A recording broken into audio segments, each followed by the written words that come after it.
Boa tarde, meninos. Então vamos continuar agora nessa fase diferente nossa, né? Hoje nós vamos ver a parte da anatomia radiológica do crânio e da face, na parte de exames de imagem, a nossa aplicação na clínica, como é que vocês vão aprender a utilizar o conhecimento anatômico de vocês nos exames de imagem, né? Muito bem. Então, assim, o crânio, né, ele tem uma calota craniana, que a gente vê aqui numa radiografia lateral do crânio, né, e dentro dessa calota craniana nós teremos o conteúdo encefálico, né, e as estruturas também da fossa posterior, o cerebelo, a medula oblonga, a ponte e tal. Então, aqui nós vemos os desenhos, né, em que você tem desenhado o lobo frontal, o lobo parietal, um lobo occipital, tudo de um lado, né? Nós temos bilateralidade, então serão dois lobos frontais, dois parietais, dois temporais, né? Dois occipitais, um cerebelo na região posterior com a ponte e a medula. E aqui então a gente vê um corte sagital de ressonância magnética em que nós podemos reconhecer as estruturas, né? As estruturas da base do crânio, abaixo do tentório, que é essa estrutura que está aqui.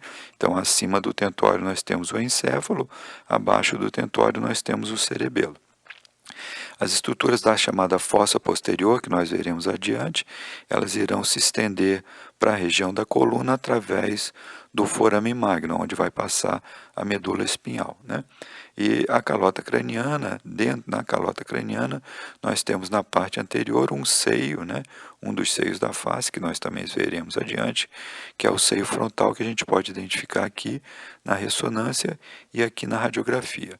Na radiografia nós veremos, né, que também adiante nós teremos várias suturas, né, na calota craniana, tá? As estruturas da base do crânio na região da face.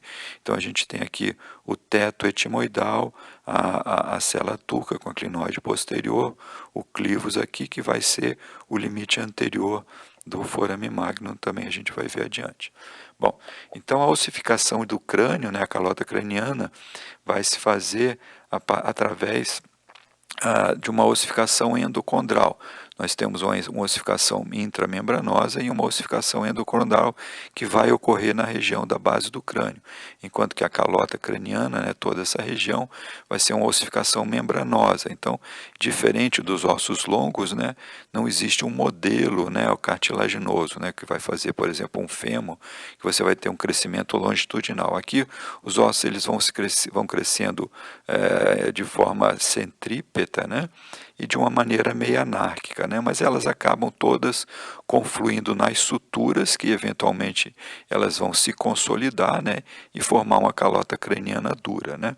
Então, os fibroblastos eles determinam, né, a área do tecido fibroso, vai passar a transformar-se então em matriz óssea, né, de forma que a gente vai ter toda essa estrutura aqui formando um osso bastante duro e bastante firme na idade adulta.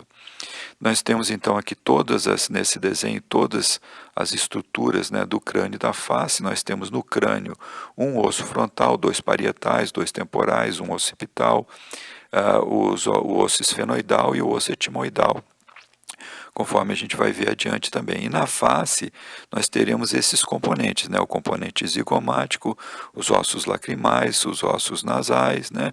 O vômer na linha média, né? O osso maxilar na direita e à esquerda vão formar um osso único, né? A mandíbula, né? E os ossos palatinos na região da parte inferior da face. Bom, aqui tem todas as estruturas que são mais importantes da gente conhecer, né, nessa fase aqui. Então, no osso frontal, nós vamos ter uma margem orbitária superior, nós vamos ter nessa margem orbitária superior o forame supraorbitário, né, e teremos o osso zigomático lateralmente. Além do canto antero-superior, né, a gente vai ter uma pequena fossa onde vai estar a glândula lacrimal. E bem na linha média, na parte mais anterior, a gente tem o seio frontal. O osso parietal, que é importante a gente reconhecer, né, bilateralmente, é que dentro dele, né, na face interna, a gente vai ter várias estruturas lineares e vão confluir em alguns pequenos lagos, que são as estruturas venosas, né? Essas estruturas venosas, quando elas se confluem e formam esses lagos, eles são importantes porque é onde vai ser reabsorvido, né, o líquor, tá certo? Produzido nos plexos coroides, né? Tá? Esses lagos venosos, eles farão deformidades, pequenas falhas ósseas, né, na parte interna da tábua da calota craniana. Bom, depois no osso temporal, nós vamos ter o quê? Nós temos na parte interna dele uma imagenzinha linear bem visível, tanto na radiografia como na tomografia, que vai corresponder ao sulco da artéria meningeia média. Ele é importante por quê? Porque essa parte do osso temporal, a asa temporal, ela é a parte mais frágil que a gente tem da calota craniana. E eventuais fraturas que possam ocorrer nessa região, elas podem lesar a artéria meningeia média, fazendo com que haja um sangramento arterial, né, que é um sangramento de pressão alta e que é mais grave, né, que ele pode comprimir o cérebro e outras coisas que nós veremos mais adiante. A porção petrosa do osso temporal, então nós temos essas estruturas aqui ósseas bem importantes que nós temos que reconhecer, que é a mastoide, né, o conduto auditivo interno, onde vão estar os nervos vestíbulo-cocleares e o nervo facial, a fossa jugular, né, o processo estiloide, o forame estilomastoideu e o sulco sigmoide, né, das duas partes laterais. Tá? Depois nós temos uma parte timpânica, né, onde nós teremos o conduto auditivo externo, a parte mais externa da orelha, né, tá? E a porção escamosa, onde nós teremos então um processo zigomático, tá? E uma fossa mandibular, onde vai estar o côndilo, né, a cabeça do côndilo mandibular, vai ser a articulação temporomandibular. Tá? Depois nós temos então, na região occipital, aquele forame magno que nós já mencionamos anteriormente, que é a comunicação do conteúdo intracraniano, né, a parte nervosa do conteúdo intracraniano, descendo para a coluna. Né? Nós temos então, apoiando, né, lateralmente ao forame magno, nós temos dois côndilos que vão se apoiar no atlas, né, nas duas partes laterais de C1. E teremos também o canal o canal condilar e o canal onde vai passar o nervo hipoglosso, bilateralmente bem na base do crânio. Tá? Isso é parte dos últimos pares cranianos. Né? Bom, temos uma protuberância occipital externa, que é um cornozinho posterior que a gente tem no osso occipital, mais ou menos na linha média, né, posterior ao forame magnum. Tá? E finalmente nós temos os sulcos, né, dos seios transverso e sigmoide, que vão confluir para essa região aqui próxima, anterior e lateral ao forame magno, né, onde vai passar, onde vai descer as veias jugulares. Tá? Bom, o corpo do esfenoide, então, já na linha média, um pouco exatamente anterior ao canal, ao forame magno, né, nós vamos ter a cela turca. Tá? Lateralmente a ela, nós teremos as asas do esfenoide, né, tanto a asa menor quanto a asa maior. Tá? Dentro da asa menor, nós vamos ver adiante, nós teremos o canal óptico, né, e a fissura orbitária superior. Tá? Na asa maior, a gente vai ter o forame redondo, onde vai passar o nervo maxilar, o forame oval, onde vai passar o nervo mandibular, o forame espinhoso, né, bilateral, os processos pterigoides, né, tanto a sua porção lateral, chamada de lâmina lateral, como a porção medial, a lâmina medial. Depois o osso etimoidal, o que a gente tem de importante nele? A gente tem uma lâmina crivosa, bem na linha média, né? São duas partes separadas centralmente pela crista etimoidal ou crista galeal, né? E por ela vai passar os ramos, né, do primeiro par craniano, do nervo olfatório. Nós temos dentro agora da cavidade nasal, exatamente abaixo, né, da lâmina crivosa, nós teremos as conchas nasais, né? Temos uma concha suprema, uma concha superior, uma concha média e uma outra concha inferior que nós vamos ver dentro da cavidade nasal, né? Depois nós temos o osso lacrimal, que vai formar a parte, né, o bordo medial das órbitas, né? Teremos um osso nasal, que é uma continuidade, ele tem uma sutura com o osso frontal, né, uma sincondrose, na verdade, né? Tá? Depois, bem na linha média posterior, né, inferior ao osso nasal, nós temos o vômer, né, que vai ser parte do septo nasal, a parte óssea inferior do septo nasal, vai estar em cima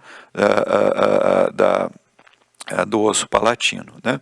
Depois, na maxila, nós vamos ter, então, nós vimos na parte superior do rebordo orbitário, a gente tem a fissura orbitária superior, e na parte inferior da órbita, a gente vai ter a fissura orbitária inferior, tá? Nós temos os dois seios maxilares, né, um de cada lado. Vamos ter um processo frontal, né, bem na linha média bilateral, que vai formar a parte do rebordo inferomedial das órbitas, né? Lateralmente nós teremos os processos zigomáticos e os processos alveolares e palatino, né, na linha média, mais formando a linha média. Tá? O osso palatino ele vai ter uma lâmina horizontal e vai ter dentro dele, né, perfurando ele, os forames palatinos maiores e menores. Tá? E finalmente nós temos a mandíbula, né, que vai ser composta pelo osso da mandíbula, pelo ramo da mandíbula, tá? O corpo da mandíbula, o ramo da mandíbula. Aí a partir desse ponto nós vamos começar a ter o ângulo da mandíbula, onde vai ter aquela transição, né, para a porção vertical, onde nós teremos então o processo coronoide, né, e a cabeça da mandíbula. Embaixo, logo abaixo da cabeça da mandíbula, a gente tem uma pequena porção que é chamado de colo da mandíbula, né? Tá? Muito bem. A parte dos ossículos já dentro do osso temporal, então nós teremos o estribo, a bigorna e o martelo. São os três ossos que compõem a parte do conduto auditivo, do ouvido médio, né, ou da orelha média. Tá? Então aqui nós temos um desenho em que lateralmente nós temos uma radiografia onde nós devemos então tentar identificar essas estruturas que eu mencionei anteriormente. Então aqui nós vemos o rebordo orbitário superior, né? Em cima do rebordo orbitário superior vai estar o forame orbitário superior, né? Enquanto que no rebordo orbitário inferior, não dá para ver aqui, né? Possivelmente essa estruturazinha que a gente está vendo aqui, que vai corresponder ao forame orbitário inferior, né? Bem no centro, né, nós temos então um osso frontal aqui, tá? Nós temos uma sutura, que é a junção do osso frontal com os dois ossos parietais, né? Tá? E no osso frontal nós temos essa área mais transparente que a gente está vendo aqui, ó, mais escura, que corresponde ao seio frontal que vai estar aqui dentro. Como ele está cheio de ar, né, o ar é mais preto, ele vai parecer mais escuro do que o resto do osso, onde a gente não tem ar, né? Bom, aqui ó, nós temos então o nosso plano esfenoidal. Essa estrutura óssea que parece uma vela aqui, bem na linha média, corresponde à crista galeal, né, que ela vai separar embaixo da crista galeal. Então a gente vai poder ver a lâmina perpendicular do etimoide, embaixo da lâmina perpendicular do etimoide, essa porção óssea aqui vai corresponder ao vômer, né? Anteriormente a isso aqui, nós teremos então a porção cartilaginosa do septo nasal. As conchas nasais estão aqui, né? Essa é a concha inferior, a concha média vai estar aqui, a superior a gente não consegue identificar. Os seios maxilares estarão um aqui de cada lado, né? E aqui vai ser entre a região do seio frontal e dos seios maxilares, nós podemos ver essa região aqui também um pouco aerada, que corresponde ao seio etimoidal, né? As células etimoidais.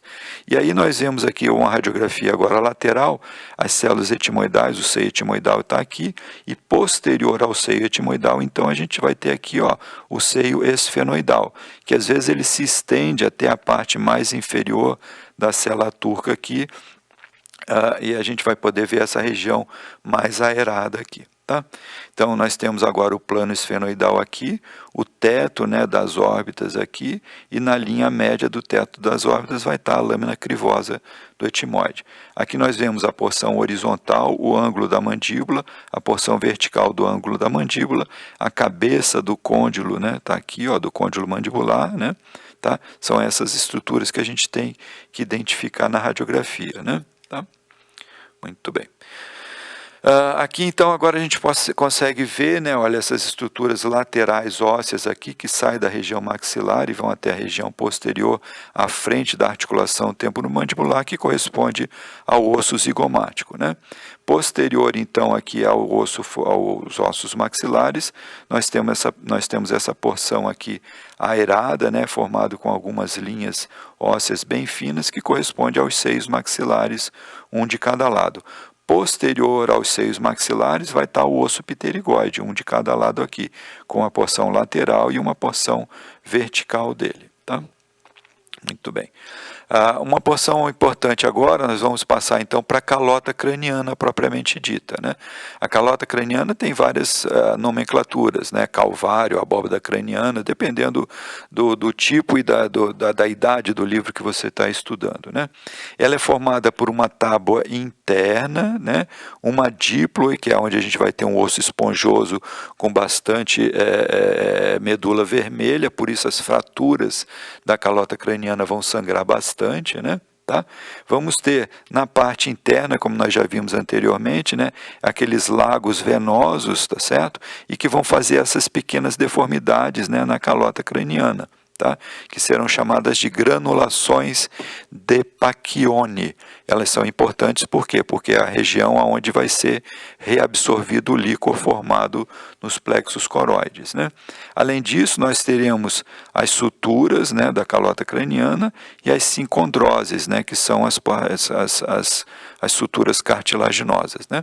Aqui nós temos um exame de ressonância, né, e aqui um corte de tomografia computadorizada. Aqui você já começa a aprender que na tomografia computadorizada a gente consegue ver muito bem o osso aparece bem branco, enquanto que na ressonância magnética ela é mais difícil da gente ver o osso, a gente vê melhor a medular óssea, mas não o osso propriamente dito.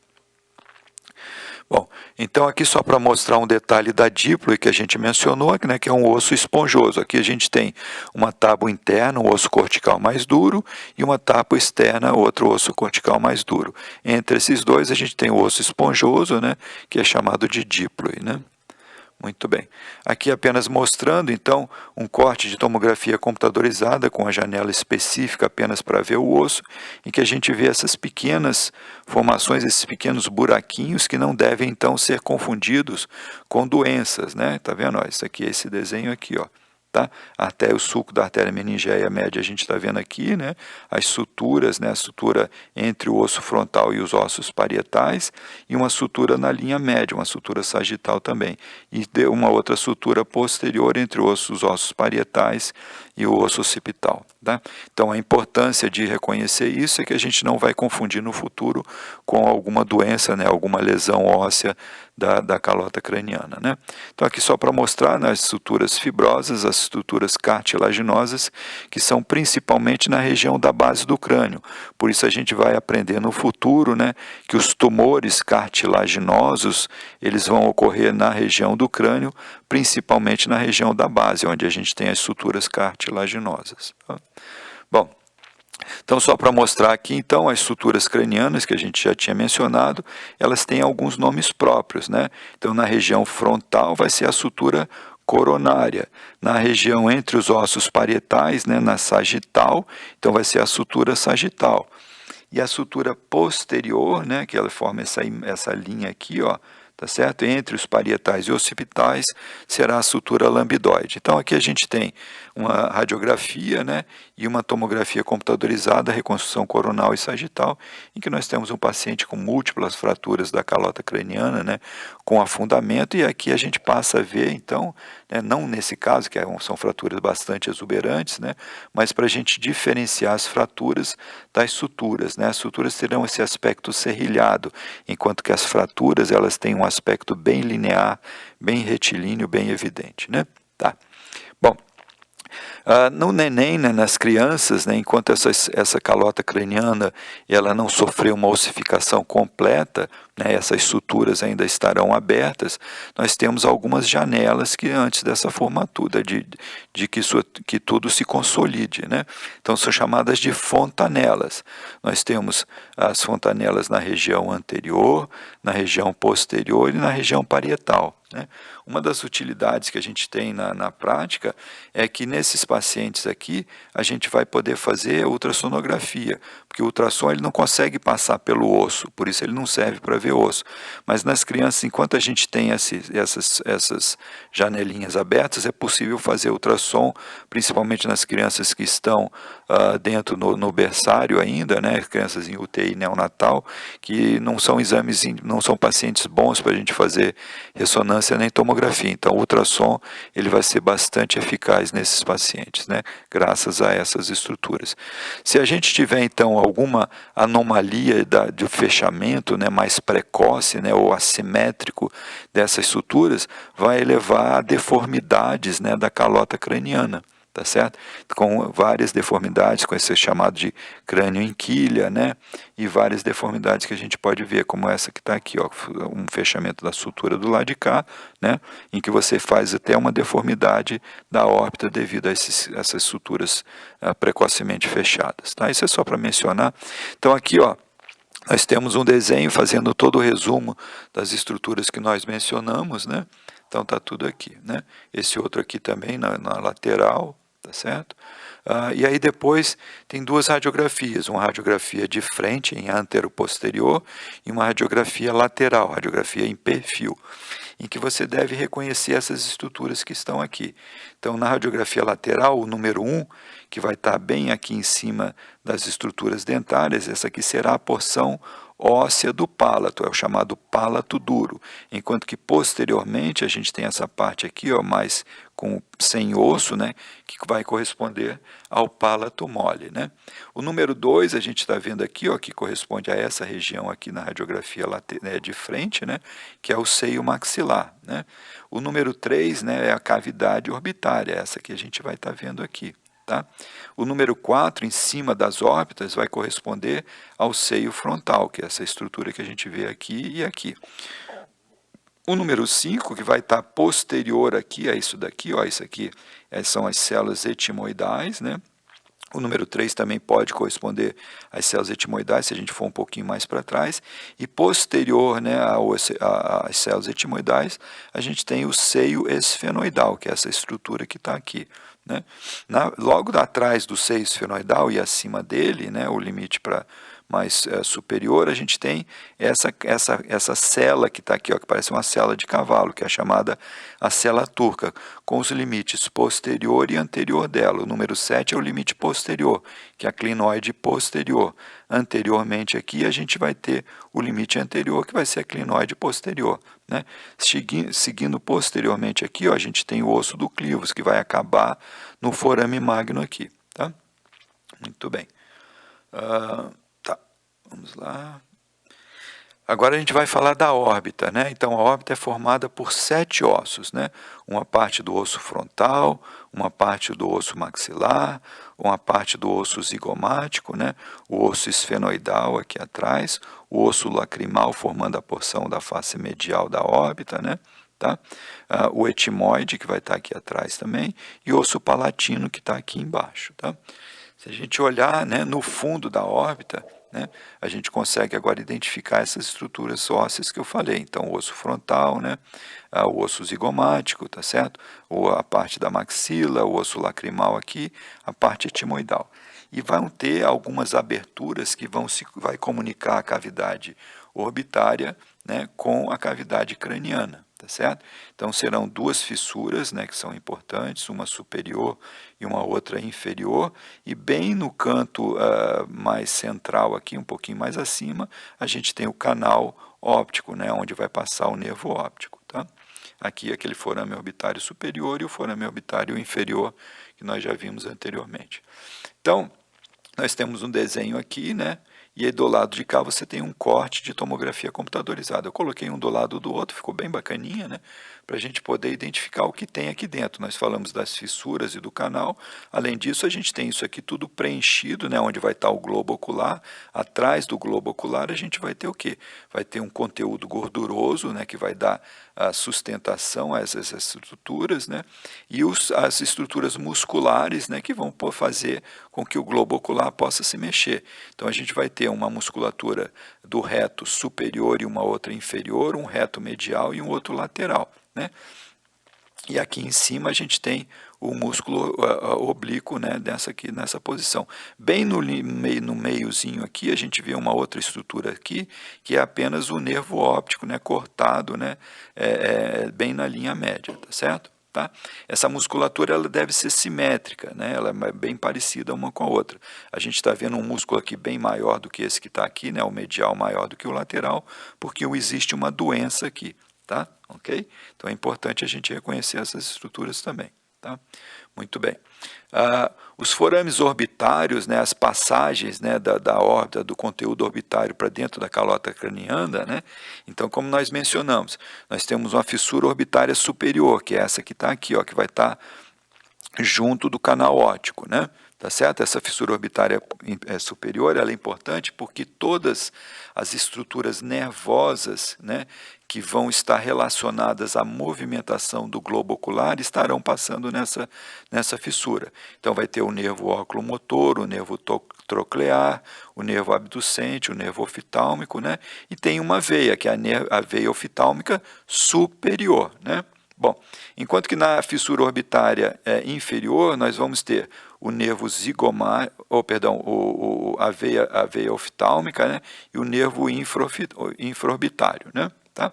E depois a gente vai ter o canal óptico, onde a gente tem apenas o nervo óptico, né, e a artéria oftálmica, né? Então a artéria ela vai passar no canal óptico, então e a veia vai passar na fissura orbitária inferior. Tá?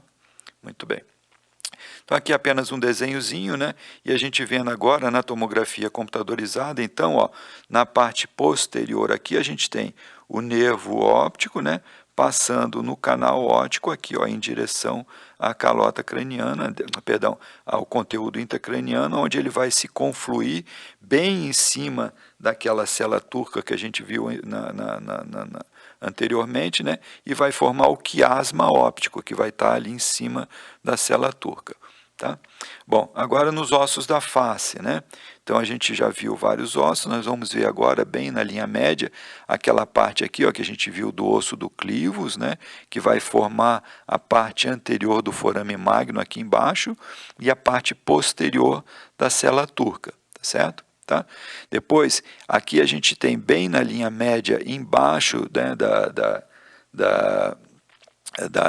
do plano esfenoidal, né, a gente tem aqui, ó, o osso, né, a porção vertical do osso esfenoidal, né, que vai formar a parte superior e posterior do septo nasal, enquanto que embaixo dele nós vamos ter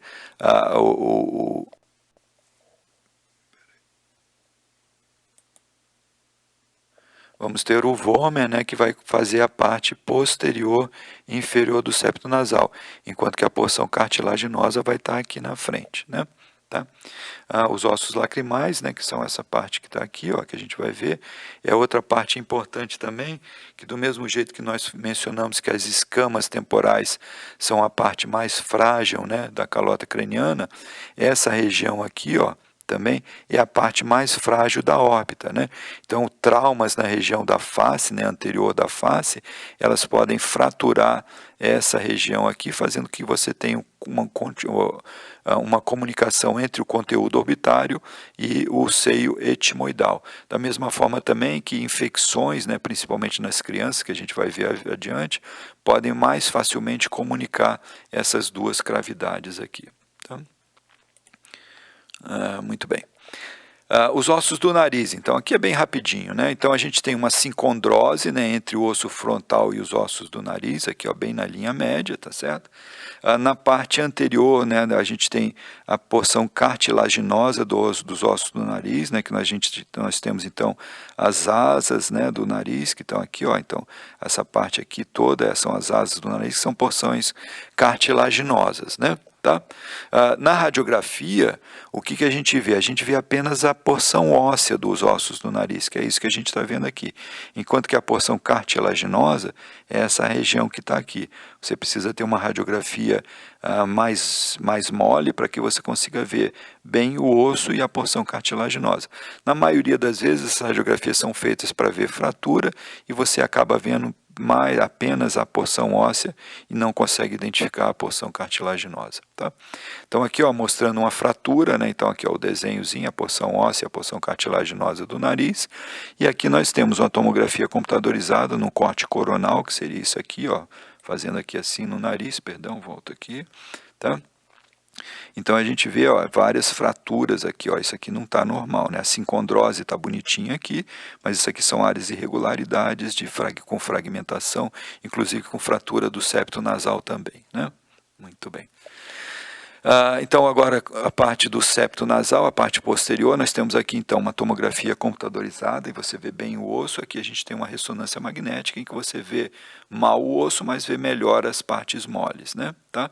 Então aqui vai estar o vômer, né? Aqui será a porção vertical da lâmina etimoidal, né? E aqui a gente tem então a porção cartilaginosa do septo nasal, que é exatamente o que a gente vê aqui, ó, tá? No desenho. Então, a porção perpendicular da lâmina etimoidal, né?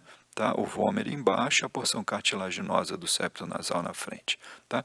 Na ressonância magnética, um corte coronal e um corte sagital, é bom você tentar identificar essas estruturas e reconhecer. Você vai ter um septo nasal, né? Você tem as conchas bolhosas aqui, tá certo? Os seios maxilares, o seio etimoidal. Aqui em cima, então, teria uma parte que a gente não está vendo, seria o seio frontal, que a gente vê aqui, ó, no corte sagital, tá certo? A órbita com seu conteúdo gorduroso, né? E a proximidade dela com o etimoide bilateral, tá? Aqui a porção do pálato duro e aqui a parte do pálato mole posteriormente, tá?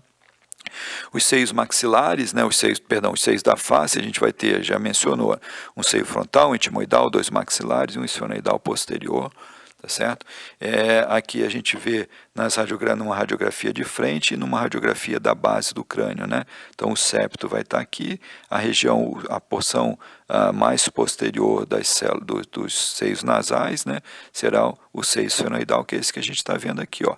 Eles vão se comunicar por ósteos, né? Todos com a região, o esfenoidal com a região do nasofaringe, né? E os anteriores com a região das células etimoidais, do seio etimoidal, e isso tudo vai drenar para o nasofaringe e vai ser deglutido toda a secreção produzida. Aqui a gente vê ó, a comunicação dos seios maxilares com o etimoide aqui através desse infundíbulo aqui. Tá? Bom, aqui é uma tomografia, né, e uma ressonância da região da face, como a gente já havia mencionado, os cornetos, né, ou as conchas, né, e aqui ó, nós vemos várias variações, você tem várias variantes, né, anatômicas. Nesse caso aqui a gente vê que essa concha aqui, ó, em vez dela ser apenas a parte mole dela, ela está aerada, é chamada de concha bolhosa, né, não é uma doença, tá? Nos cortes axiais aqui de ressonância magnética e de tomografia computadorizada, os seios maxilares, né, o osso pterigóide, a porção medial e a porção lateral. Posterior a isso, a gente vai ter, então, o nasofaringe, né? Aqui, ó, como eu mencionei, ó, como é interessante, né? Essa criancinha aqui, ó, tá com esse edema aqui bastante feio, parece até que ela teve um trauma orbitário, mas, na verdade, o que ela tinha? Uma sinusite etimoidal e passou para a cavidade orbitária, né? Então, fez uma celulite, uma inflamação da gordura orbitária e deu esse aspecto aqui do olho inchado e avermelhado, né? Tá? Então aqui, ó, só para a gente lembrar, né, e tentar reconhecer os seios maxilares, o septo nasal, o osso nasal, seio frontal, cavidade orbitária, né, células, seios etimoidais aqui, o seio etimoidal na frente, o seio esfenoidal posterior, seio esfenoidal, célula turca, clinoide posterior, clinoide anterior, clivus posterior. Tá? Muito bem.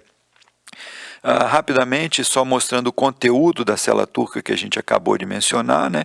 Então, dentro da célula turca, a gente tem a hipófise, tanto a parte anterior dela como a parte posterior dela aqui, adenohipófise e neurohipófise, que a gente vai aprender no futuro. Eventualmente, né, em cima dela, a gente vai ter o quê? Você tem o quiasma óptico, né, que é a confluência dos nervos ópticos que a gente tinha mencionado anteriormente.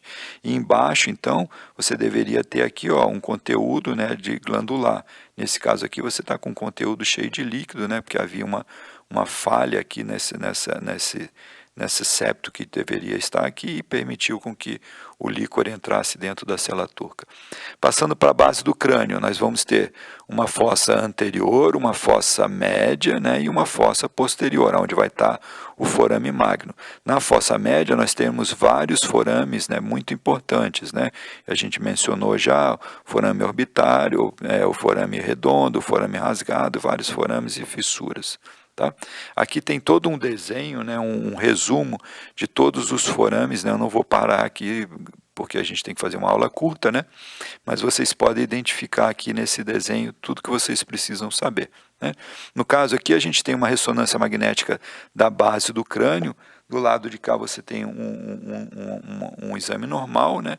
Perdão, do lado de cá você tem um exame já mostrando algumas alterações aqui, e do lado desse outro lado você tem o mesmo exame com injeção de contraste endovenoso, em que agora a gente pode ver, né, dois tumores bem grandes, bem evidentes, que estão dentro da base da fossa posterior e que se estendem dentro dos condutos auditivos internos, né? Tá certo?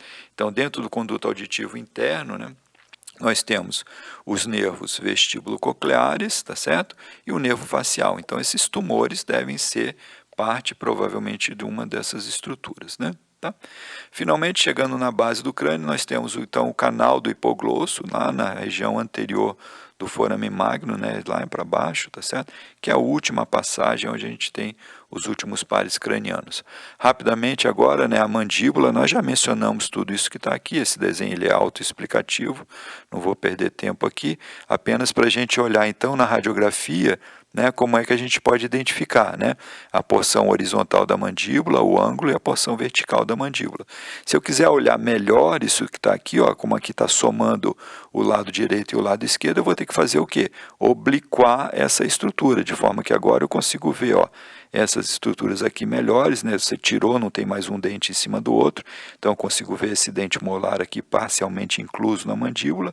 E aqui, ó, a gente tem o forame, né? Perdão, o canalzinho, que é esse canal aqui, onde vai estar passando o nervo mandibular. Então, isso aqui já é uma relação importante, né? A relação dos dentes mais posteriores, dos dentes molares, com o canal mandibular. Então, procedimentos, né? Extrações, alguma coisa que você vai fazer nessa região, vai ter que ter cuidado para não ter lesão do nervo mandibular, tá? Agora, a articulação temporomandibular, tá certo? Nós vamos ter um espaço articular, nós temos um disco, né, tipo um menisco, igual a gente tem nos joelhos, tá certo? Nós temos esse menisco aqui, esse disco, né? Vai ter um côndilo mandibular, que é isso aqui, tá certo? Tá? E uma eminência anterior, que é essa que a gente vai estar vendo aqui, ó. Então, essa aqui é uma radiografia, né, lateral, que a gente vai identificar exatamente isso que está aqui, ó. Essa aqui é a parte anterior, essa aqui é a parte posterior. Posterior à articulação temporomandibular, a gente tem o conduto auditivo externo, aqui vai estar a mastoide, né? Tá certo? Então, esse aqui é a cabeça do côndilo, esse aqui é o espaço articular, esse aqui é o fundo da cavidade articular, né? E o limite anterior, né, que é esse aqui, ó, que é essa eminência que a gente está vendo aqui. Esse aqui é uma radiografia feita com a boca fechada e aqui com a boca aberta. Você vê que o côndilo, né, ele tem essa excursão saindo da cavidade até a região mais anterior. Aqui tem um desenho que a gente tem, então, todas as estruturas que a gente tem que conhecer dessa região, tá certo? As estruturas articulares, né, e a musculatura envolvida com o movimento do côndilo mandibular, que é a musculatura da mastigação, tá? Aqui uma ressonância magnética, então só mostrando isso que nós já vimos anteriormente, né? Então, ó, conduto auditivo externo, né, mastoide, essa é a região posterior, né? Na frente a gente tem a musculatura do masséter aqui, perdão, a musculatura do masséter e temporal. Nós temos a porção vertical da mandíbula, né, a cabeça do côndilo mandibular, aquele disco, né, que nós havíamos mencionado, esse aqui é com a boca fechada e aqui com a boca aberta, que é mais fácil da gente ver. Aquele disco que está aqui, ó, esse é o disco articular, né? E a eminência anterior. Com a boca fechada, esse disco ele deve estar posicionado aqui nessa região, né? Tá? E com a abertura da boca ele deve acompanhar o côndilo, exatamente para evitar que você tenha um atrito de osso com osso, né? Nessa região. Isso é bastante importante. Então nós temos aqui a boca fechada, uma excursão condiliana com a abertura da boca e um movimento, né, do disco articular. E o disco articular com a morfologia dele bem bonitinha, bem certinha, tá? Muito bem. Já esse outro paciente aqui, para a gente já quase acabar, né? Nós temos as mesmas estruturas, só que agora o que você percebe? Aquele disco, né? Aquele menisco que ele deveria estar entre o côndilo e a articulação e o fundo da articulação aqui, ele está, na verdade, posicionado anteriormente. Quando a gente abre a boca, em vez dele ficar entre a eminência anterior e a cabeça do côndilo, ele está deslocado anterior. Então, esse aqui é um deslocamento, né? Uma luxação anterior não redutível, né? Então, aqui só para a gente lembrar, né, a musculatura e a excursão dos côndilos, né? Aqui tem todo um resumo dos forames da base do crânio, que é importante vocês reconhecerem, vou ter que deixar aqui para vocês verem. Aqui, né, aquele site do Ken Ruby, né, mostrando cada estrutura óssea que vocês devem reconhecer. Então tá bom, meninos, tentei fazer o mais rápido possível, mas vamos ver se vai dar certo. Obrigado, um bom dia para vocês.